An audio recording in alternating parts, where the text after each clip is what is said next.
malaikat tuh nggak keren, keren kita. Masya Allah. Imannya loh ya. Loh itu yang ngendikan Nabi loh, tidak saya. Nabi pernah tanya sama sahabat, iman yang paling keren siapa? Jawabannya sahabat, malaikat.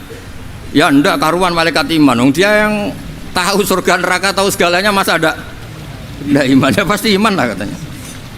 Terus ya para sahabat, engkau iman ya wajar kan menangi saya, nemuin saya. Yang hebat itu orang-orang yang tidak melihat saya, tidak saya didik tapi tetap iman. Karena dididik akal, ya tadi dididik Quran, apa dididik Quran. Sama siapa? Teks bahasa Arabnya masang. Terus Mama Mudi kata Allah, suruh dia ngajarin para malaikat cara menemukan saya. Malaikat dikumpulin, terus Mama Mudi disuruh ngajar. Sama singkat kata-katanya Allah di mimpi itu. Istadilla ala wahdaniyati bihadrati malaikati, tolong ajarkan cara menemukan saya padahal Anda ini manusia yang tidak melihat saya. Anda di Jakarta kan hanya gedung-gedung, paling jadi khayal, terus nikmat lah, Anda ikut punya tapi ikut nikmati. Itu orang desa-desa kalau ke Jakarta itu pokrol, wah di Jakarta itu gedungnya tinggi-tinggi, tidak kayak kampung sini, lo udah ikut punya, ikut bangga. Di Jakarta orangnya cantik-cantik, tidak kayak orang sini, padahal dia ya tidak dapat orang cantik gitu. Jadi Allah tuh saking pinternya, miskin-miskin ya bisa berkhayal dan bahagia. Nah, itu alhamdulillah betul. Akhirnya itu apa ini anak-anak begini saya tak niati ngajar standar anak-anak akademik. Terus pertama yang diajarkan hanya bilang gini, sama siapa teknya itu? Ya malaikat wahai para malaikat. Terus beliau bilang, nisbatus naini wassalasah ila malanihayata lahu nisbatul far'i ilal asli. Angka itu jumlahnya berapapun, 2, 3 sampai triliunan, semuanya itu nisbatul far'i ilal asli, binisbat ilal wahid nisbatul far'i ilal asli. Angka 2 ya cabangnya 1, 3 ya cabangnya 1, 1 triliun ya cabangnya 1. Tetap yang asal usul adalah angka 1. Itu nangis semua malaikat. Cara Jawa itu mandekman kue iman kaya imanku. Makanya imannya umat Rasulullah Shallallahu Alaihi Wasallam itu PD-nya, yakinnya kayak imannya malaikat. Kalau Tuhan itu 1, karena angka agak bisa dimulai kecuali dengan angka 1. Makanya nisbatus naini wassalasah ila malani hayatalahu iku nisbatul far'i ilal asli. Semuanya itu nisbatnya cabang ke induk. Berarti semua alam raya ini tetap asal usulnya 1, yaitu qul huwallahu ahad. Nah itu namanya akal. Umatnya Rasulullah itu ditinggali mukjizat akal lewat panduan Quran, sehingga meskipun kita tidak menangi Rasulullah, tidak menangi sahabat, kita tidak tahu malaikat Jibril, tapi cara iman kita ini tidak kalah keren. Yakin, hakul, yakin. Terus kedua, gambar. Kamu gambar rumah, gambar hewan, gambar apa saja, mesti dimulai 1 titik. Entah gambar kamu bagus, entah jelek, tetap dimulai 1 titik. Nah titik ini namanya nuktotul wujud. Semua alam raya dimulai dari 1 titik, yaitu nuktotil wujud. Makanya Quran dimulai bismillah, dan bismillah itu dipilih sama Allah pakai pertama ba itu ada titik. Itu kata semua ulama, itu titik itu singkatan dari bi kana makana wa bi yakunu mayakun. Karena saya semuanya ada. Bi itu karena saya. Jadi makanya santri-santri bagi tidak usah bayangkan kamu jadi wali terus bisa terbang ke Mekah, tidak usah. Kalau terbang ke Mekah ya sudah umroh aja bayar, kalau enggak ya maklaran KBH atau apa, pokoknya cari gratis itu. Ya gratis kan, dapat orang 10 gratis 1, terus orang enggak umroh-umroh dirayu-rayu supaya umroh. Repot. Itu pelanggaran fikih itu. Kalau orang punya utang itu wajibnya hanya utang dulu gitu. Wah repot, saya itu juga sering bingung di kampung-kampung. Gus sama umroh. Kenapa? Dapat gratisan. Minta uang saja buat nyaur utang, nggak boleh. Wah, secara fikih yang wajib itu nyaur utang bukan umroh. Nggak boleh Gus diminta uang, nggak boleh, harus umroh. Udah gitu saya ini bingung Gus mau umroh, nggak nikmati. Kenapa? Disuruh ngajar Gus. Repot semua kalau ibadah mergawe ya gini, bingung semua.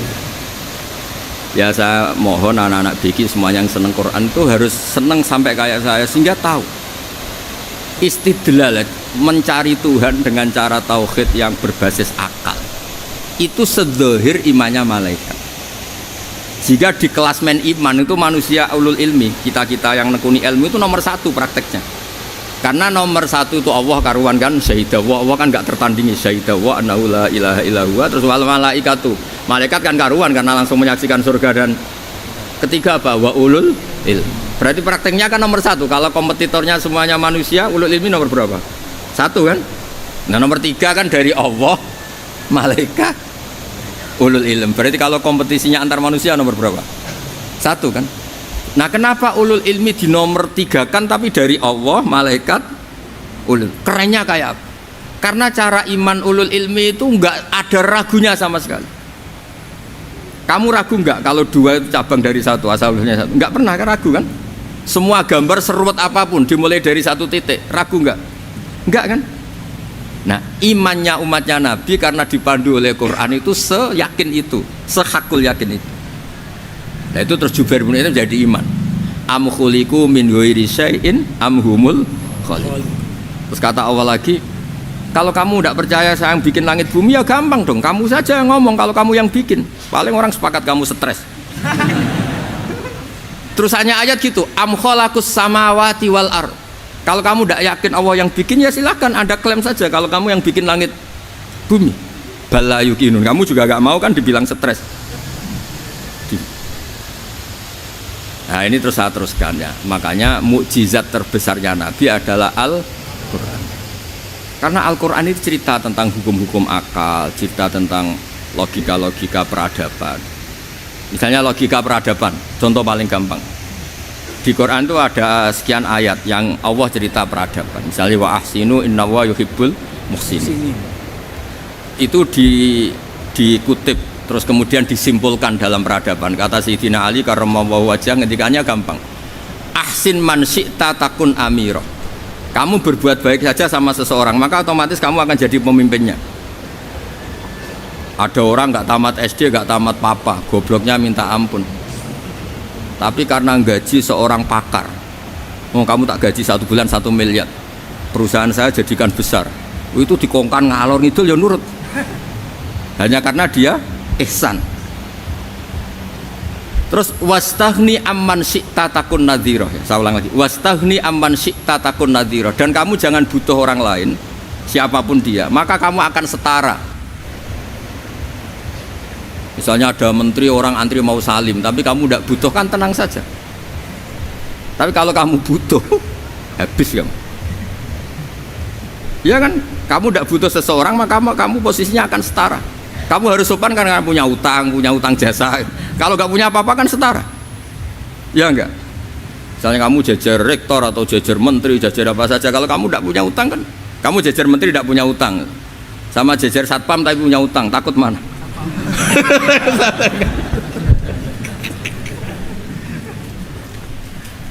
Kalau butuh itu mesti kalah kan? Ada pejabat misalnya nggak begitu cantik sama perempuan cantik yang kamu butuh ingin dicintai, takut mana? Padahal nggak jelas orang ini pangkatnya apa, nggak jelas. Jadi dalam hukum sosial itu kata Sayyidina Ali wastaghni amman syi'ta takun nadhira. Kamu jangan butuh seseorang maka kamu akan setara. Terus yang terakhir wahtas ila man syi'ta takun asiro. Asiro pakai sin. Dan silahkan butuh seseorang maka kamu akan jadi budak dia. Ya coba misalnya Anda seorang profesor, seorang alim, seorang getop, misalnya mencintai janda di ujung kampung sana, jalan kaki 2 kilo, padahal itu nggak tamat SD, tapi gara-gara seneng, kacau kan, logika kepangkatan hilang semua kan. Jadi itu hukum peradaban, itu mewakili isi-isi sosial yang diterangkan Quran. Ya, jadi paketnya 3 tadi ya. Ahsin man syi'ta takun amirah. Kamu berbuat baik sama seseorang maka kamu bisa memimpin. Wastaghni amman syi'ta takun nadhira. Kamu jangan butuh seseorang maka kamu akan setara. Mbok kamu ketemu orang terkaya di dunia, ya ketemu orang terkaya di dunia, kamu jejer, kamu tidak butuh dia, tenang kan, bisa setara kan? Tapi kalau butuh harus sopan, ngajukan proposal, harus berakhlak karimah. Makanya sekarang Anda kok berakhlak kenapa? Ternyata mau nyalek. Biasanya ndak berakhlak kok berakhlak. Ada apa ini? Makanya guyonan di Rembang itu Beb Husen ini. Kalau ada orang mendadak sopan sama temannya, temannya curiga, kok tumben sopan, mau utang ya?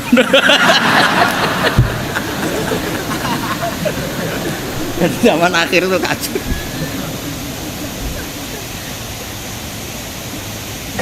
Ya di semua daerah gitu ya sama Pak Rektor ya. Kalau ada teman biasanya nggak sopan kok sopan, itu temannya curiga.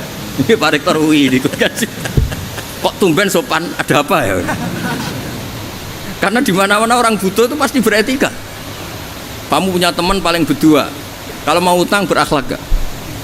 Atau misalnya kamu punya adik cantik terus punya teman berdua, kalau cinta adik kamu berakhlak gak? Biasanya nggak sama sekali nggak berakhlak. Gara-gara butuh menjadi berakhlak. Ya jadi hukum sosial itu ya kuncinya 3 tadi. Ahsin man syi'ta takun amira, wastaghni amman syi'ta takun nadhira. Terus wahtas ila man syi'ta takun asira. Kalau kamu butuh seseorang pasti kamu dibikin hina. Asir itu tawanan. Nah, Quran itu bicara sosial itu lengkap.